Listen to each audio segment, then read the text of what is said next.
খবর 24 সাথে আপনাকে স্বাগত। নতুন নতুন খবর জানার জন্য আমাদের চ্যানেলে চোখ রাখুন।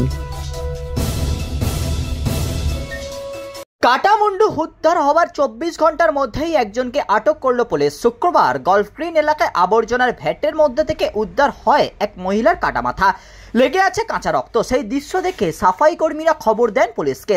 এরপর তড়িঘড়ি সিট গঠন করে তদন্ত শুরু হয়। রাতেই জানা যায় ওই মহিলার পরিচয়, আর ভোরেই আটক করা হলো এক ব্যক্তিকে।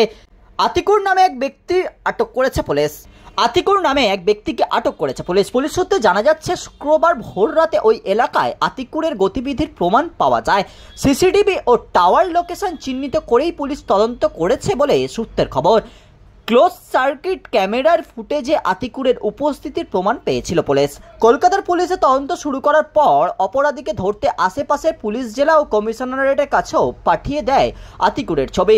ডায়মন্ড হারবার পুলিশ ওই ছবি দেখে খোঁজ শুরু করে ও আতিকুরের খোঁজ পাওয়া যায় মোবাইল নম্বর। এরপরই কলকাতা পুলিশের টাওয়ার লোকেশন ট্র্যাক করে জানতে পারে ভোর রাতে গলফ ক্লাব এলাকায় ছিলেন আতিকুর। শুরু হয় অভিযান। রাতেই কলকাতা পুলিশের জালে আটকে যান আতিকুর। ব্যুরো রিপোর্ট, খবর 24/7।